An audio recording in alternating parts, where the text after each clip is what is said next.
এদিকে কোটা সংস্কারের আন্দোলনের নামে দেশে অস্থিতিশীলতা তৈরি এবং শিক্ষার্থী ও নেতাকর্মীদের উপর হামলার অভিযোগ করে এর প্রতিবাদে রাতেই ঢাকা বিশ্ববিদ্যালয় এলাকায় কর্মসূচি পালন করছে ছাত্রলীগ। মঙ্গলবারও বিক্ষোভ সমাবেশ ডেকেছে ছাত্রলীগ। সাদ্দাম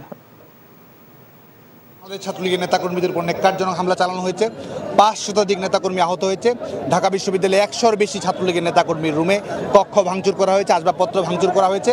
এই বাস্তবতাগুলোর প্রেক্ষিতে বাংলাদেশ ছাত্রলীগ এখানে প্রতিবাদী অবস্থান কর্মসূচি পালন করছে। বাংলাদেশ ছাত্রলীগ আগামীকালকে ১:৩০টার দিকে সন্ত্রাস বিরোধী রাজু ভাস্কর্যে প্রতিবাদী অবস্থান কর্মসূচি পালন করবে। এখন জন্ম সনদ দিয়ে খোলো বিকাশ স্টুডেন্ট অ্যাকাউন্ট। নিজের বিকাশ নিজে কর। মাসুদ চেয়ারম্যান চাপলে কি জানোস না? এমন মায়ের মারুম কুত্তার মতো খালি সাইড পারবি।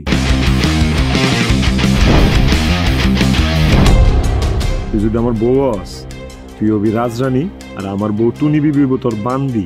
আমার সংসারটা কেন ভাঙতে সময় না? নিজের জামাই আটকা রাখতে পারেন না? কেমন বউ আপনি? কেলেঙ্কারির আর কি বাকি আছে?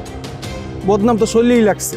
আপনার প্রথম বউ কি আত্মহত্যা করছিল নাকি আপনি মারছেন?